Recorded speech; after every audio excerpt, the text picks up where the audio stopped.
All righty. Howdy, folks. Welcome to the live stream where you got the chat up and running in case you want to post some questions live for Vance. How you doing this morning?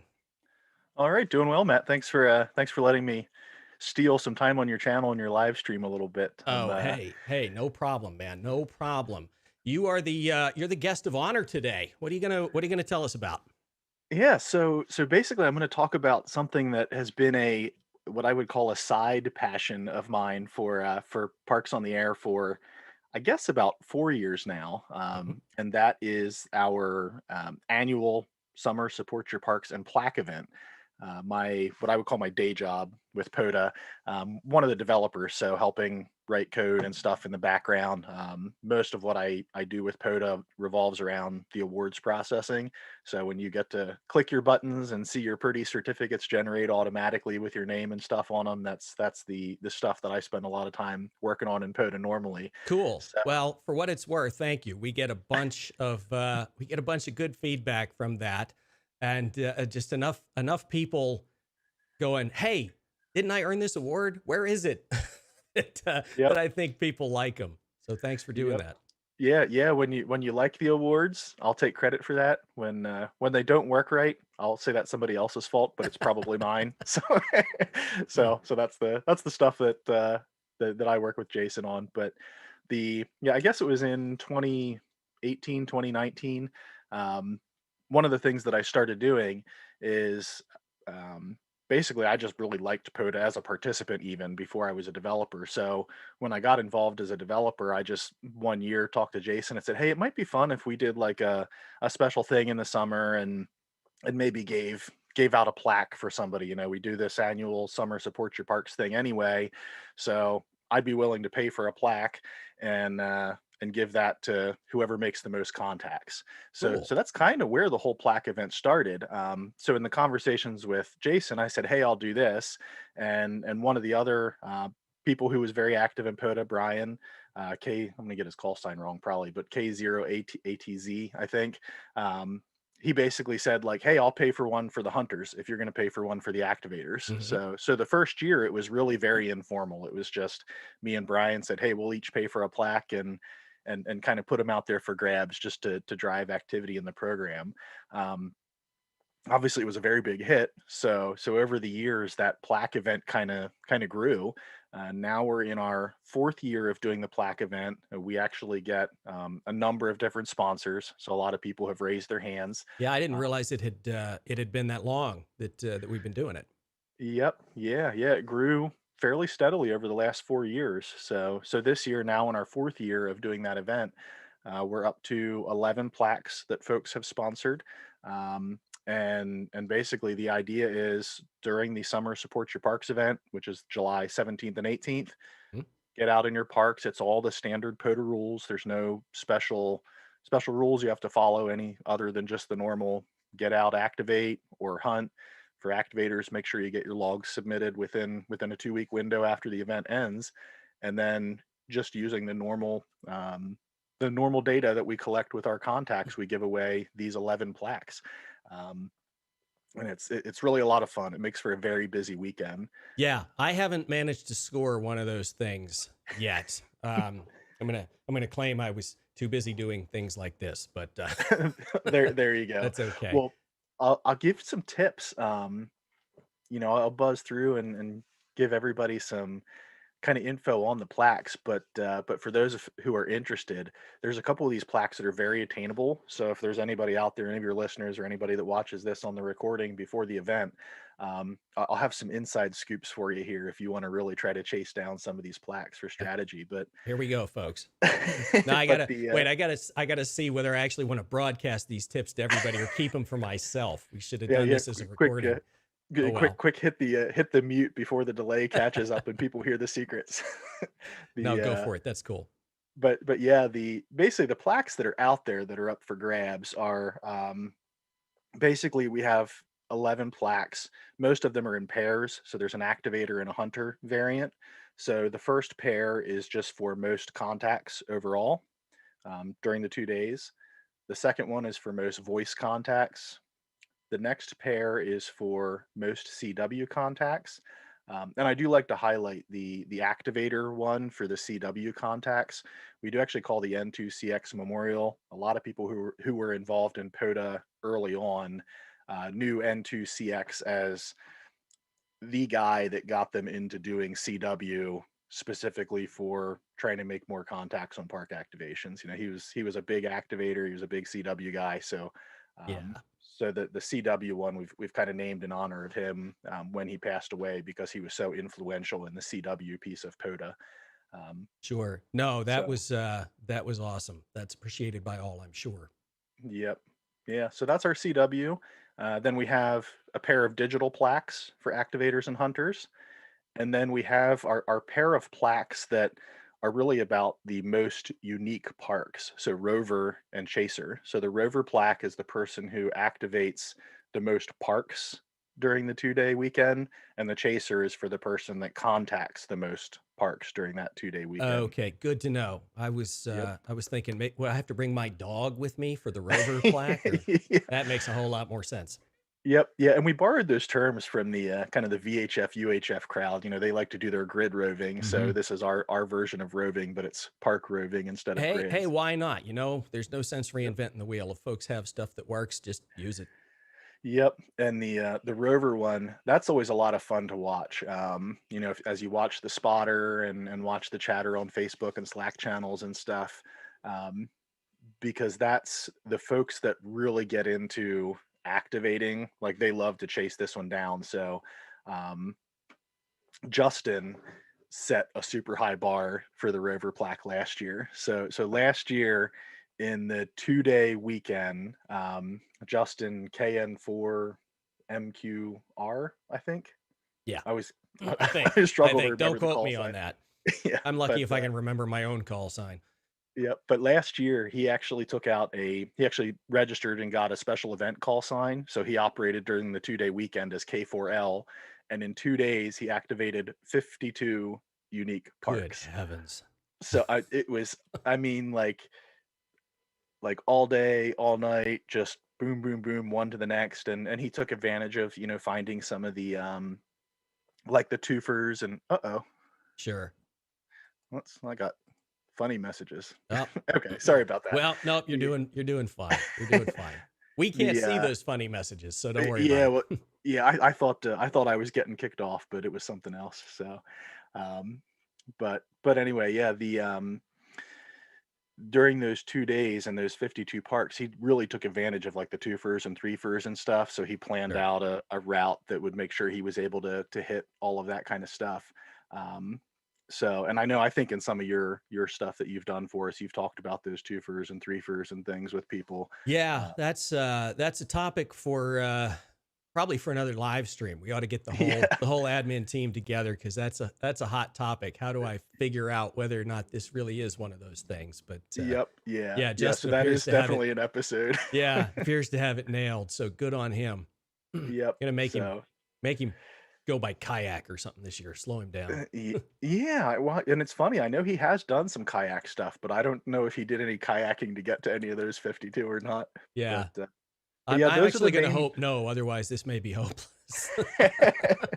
But yeah, those are the main plaques, and the final 11th plaque is actually for clubs. So we do one for the most contacts from a club activation, and really this is the only one where there's like maybe a special rule outside of the normal POTA rules. And basically, all that is for the purpose of this event, we define a club as at least 3 unique operators Hmm. operating under one like station call sign. Sure. So if your club is planning on doing that and you're not sure how to log when you have like one station call and separate operators, just make sure you reach out to the team and ask about that ahead of time because that's Yeah. really the only catch there. Yeah, shameless plug. That's covered in the logging for POTA video under the help getting started material. Yeah, Yep, yep. So make sure you check that one out. I belong to two different clubs that have both done POTA activations, and it is great. Not to go off on a tangent, but if you're a member of a club that is struggling with how to get itself kick-started after lockdowns and whatever else, planning a POTA activation is not a bad choice. And planning a POTA activation for the Support Your Parks weekend is an even better choice if you could pull it off. Yeah, absolutely. And during that weekend, there'll be a lot of activity. So yeah, if your club is wanting to get on the air and make contacts, it's going to be a busy weekend. Last year, if I look at the kind of our stats from last year and what we did, there was a little over 20,000 contacts made Wow. for Parks on the Air in those 2 days.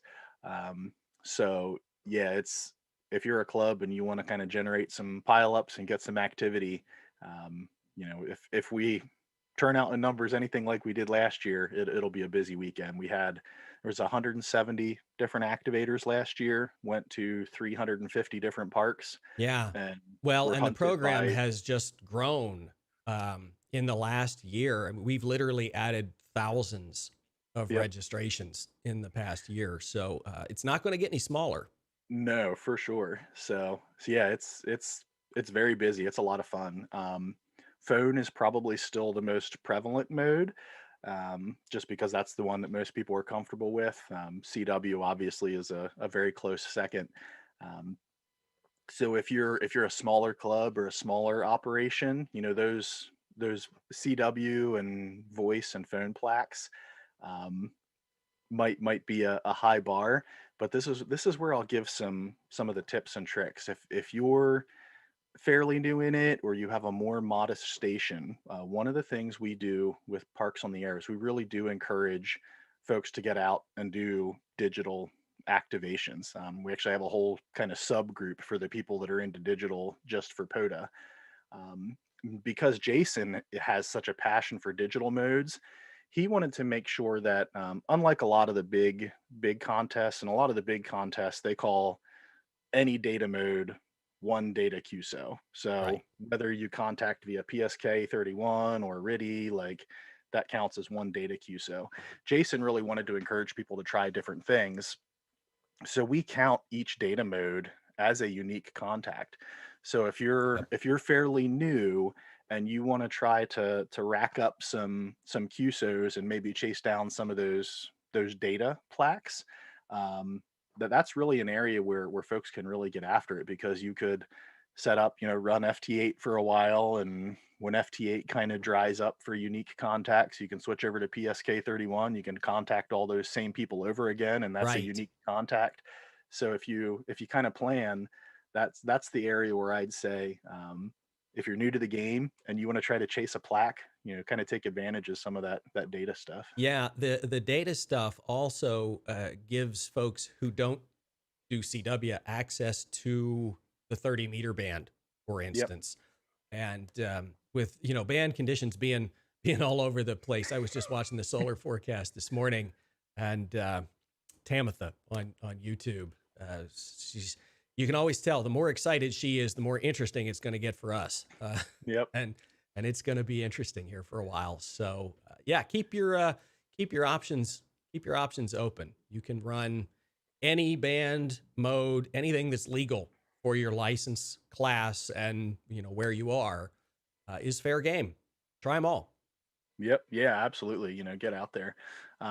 The other thing that I'll give as a tip, and this is some stuff that Matt, I know you're actually going to be covering in some additional videos for us, but um, one of the things that we just launched with POTA is, we just publicly announced the POTA.app, so Right. kind of the new website. So for anybody that hasn't spent a lot of time in there yet, the Support Your Parks weekend is going to be a good weekend to really play around with that new POTA.app site, because whether you're a hunter or an activator, there's a lot of things on that new site that are really going to help you, um, kind of maximize your activity, if that makes sense. So I'll actually, Right. point out just a couple things Yeah. Go for it. over there on the new POTA.app that people will probably want to take advantage of during that weekend. Um, so obviously you can change, dark mode, light mode. I keep a lot of my stuff set in dark mode. If you're out activating, this is nice because you don't have that bright white blaring at you when you're, out in a park. Um, but on the new site, when when you're sitting down, especially if you're a hunter from home, a lot of the new features that got built into POTA.app are things that folks asked for. And a lot of these features are going to help you during that weekend, especially when you're hunting. So, all the new filtering that we have, you can kind of really play around. So, like right now, I have QRT spots hidden. So, if somebody types in a comments, "Hey, I'm QRT," you can now filter those out. So, you're not spending time checking frequencies to see if somebody's on the air after they've gone QRT. Sure. Um, you can really customize like what bands you're seeing. So if your station is only equipped for certain bands, you can kind of filter out and only to see the stuff that you're going to be able to activate. The thing that I think is the coolest new feature that will really help when you're chasing that weekend, because it's going to be very busy. There's going to be I'm not even going to speculate. I would be willing to go out on a limb and say there will probably be If we dozens and dozens, if not hundreds of I, spots I was at I was any going to given say, time. since we're routinely seeing numbers in the 50s of Yep, concurrent spots on a normal weekend, if we doubled that and hit 100 on the Support Your Parks weekend, it would not surprise me. yep. So the thing that's going to help you in that case is the respotting. So whenever you work somebody, if you respot them, that spot will actually turn gray, and that way you can kind of keep track of who you already worked. So when you're looking at this list of potentially 100 spots that weekend, trying to figure out, did I work this person on this frequency? Did I not? If you, as soon as you work somebody, if you respot them, you can gray it out, and then you can actually kind of filter out to hide the ones that you've already worked. And then when they change frequency or change band or mode, they'll pop back into your list again. So, Yeah, I love that feature. I do have that set to hide arcs that I have already worked because it works brilliantly because if they change, anything, if they change band mode, if they do anything that would cause them to go back to being contact I could work, they pop back up on the list. So you really don't have to worry about, you're filtering out opportunities. Because I'll take this chance to remind everybody, we encourage you to work every activator you can hear. Uh, just be, I already worked them at that park. Well, they're on a new band now. Work them again. They will appreciate it. absolutely, yeah, yeah. That's one of the biggest things in POTA that we always try to emphasize is that at the end of the day, this is all about having fun. And our 2-day weekend where we give away these plaques, really the main goal of it is it's not necessarily to be like contesty. Really, the main goal was to pick a weekend every year where we're just driving a lot of activity and getting a lot of people out in the parks. That's really our main goal. Yeah. Well, I mean, even as good of an idea as POTA is, and it really is a fabulous program. Everything can do with a little bit of marketing, right?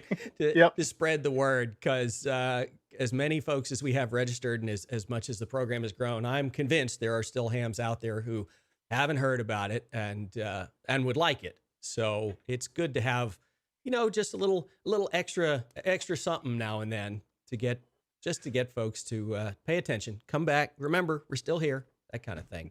So Yep. great. Yeah. Yeah. For sure.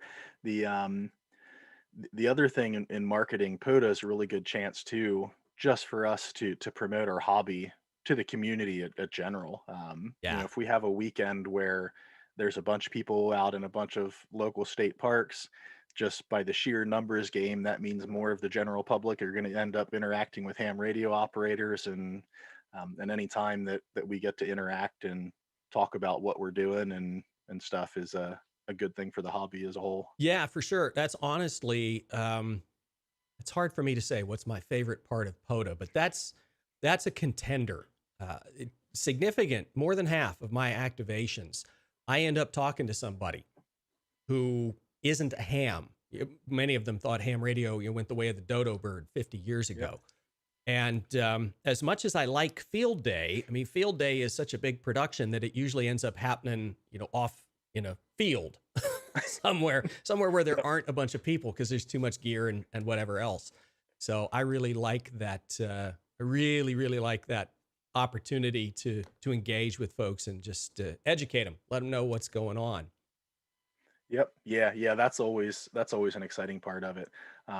Like you, I've had a number of interactions with folks, everybody from, park rangers to general public. And it's interesting. I used to travel a lot for work, so I would be setting up and doing my activations, and actually made some connections with people that I wouldn't have otherwise. I'm in a park in Connecticut, run into a park ranger there. He says, "Oh, this is really cool. What are you doing?" You talk about the radio stuff, and he says, "Oh, that's really neat."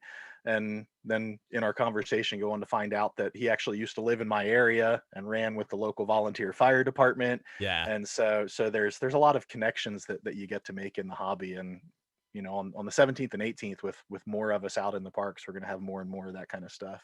Sure. Well, and for those of you who are interested in either working very high volumes, either as a hunter or an activator, or you're interested in DX, right there, I'll sort of throw another vote in there for try your hand at a digital mode Yep. if you haven't tried it before, because on a weekend of note, running a digital mode, including CW, sort of the original digital mode, you'd be amazed. Don't let people tell you that the bands are horrible and they're dead and whatever else. I made 2 CW contacts on 80-meter QRP during the day with a wire that was about 3 feet off the ground the other day. I was supporting someone else's activation and just playing and couldn't believe it worked.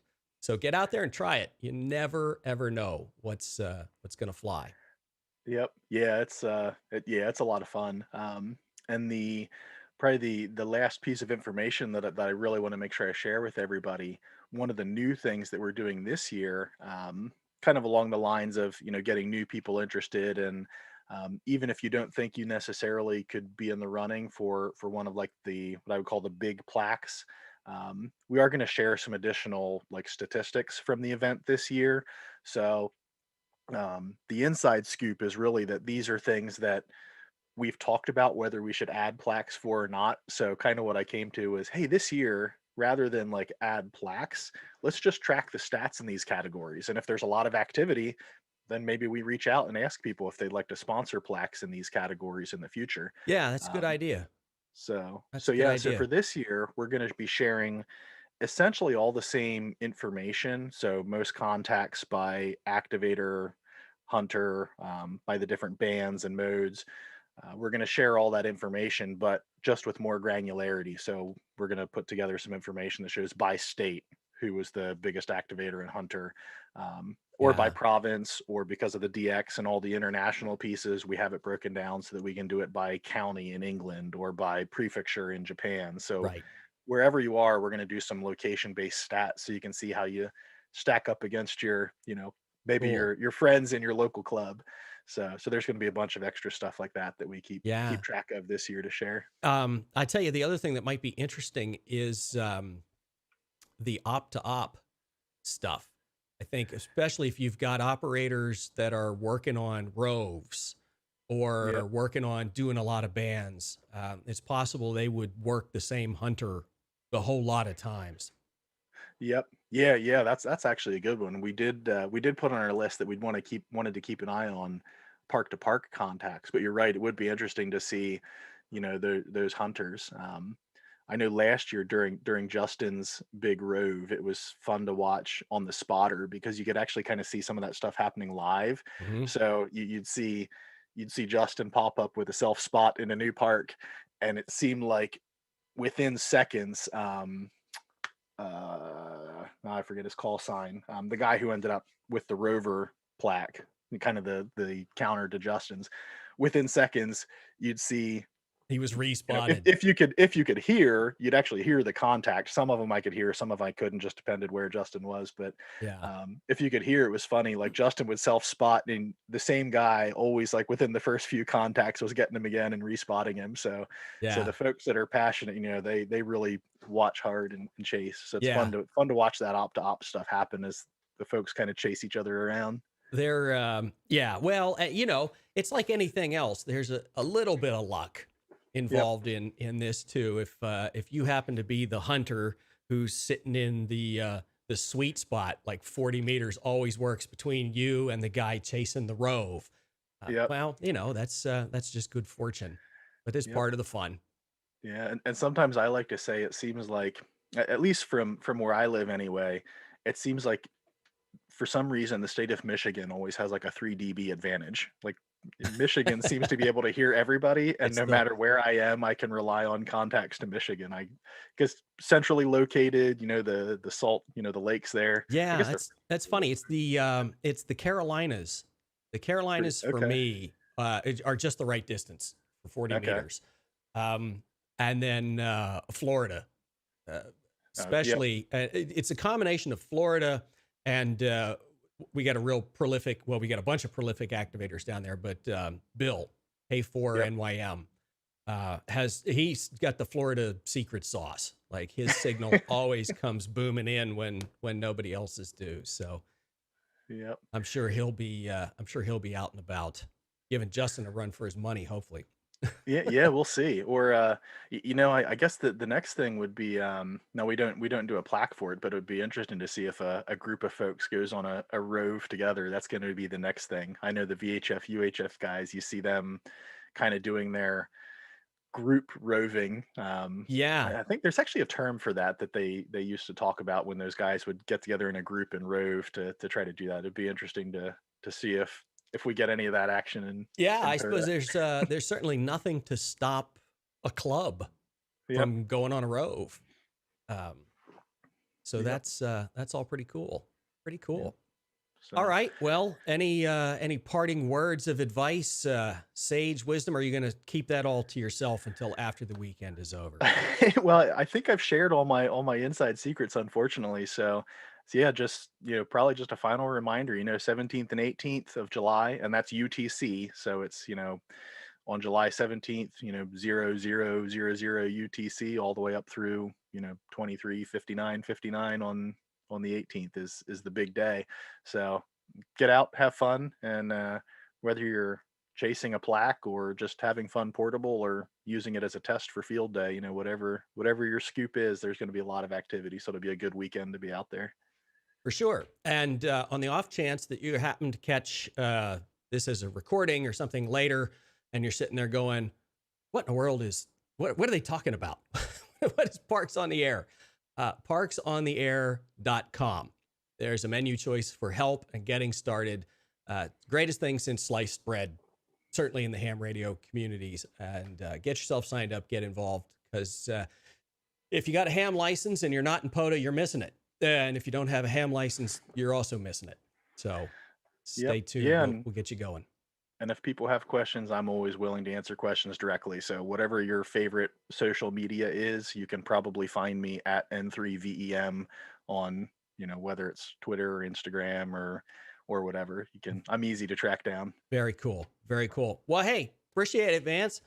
It's good info, and we'll catch you on the air over the weekend. You bet. Thanks a lot. All righty, brother. Have a good one. You too. Cheers, everybody. Thanks for joining the stream. It'll be up as a live replay or whatever, chat included, whenever YouTube gets around to it. And until then, 73. We'll see you next time.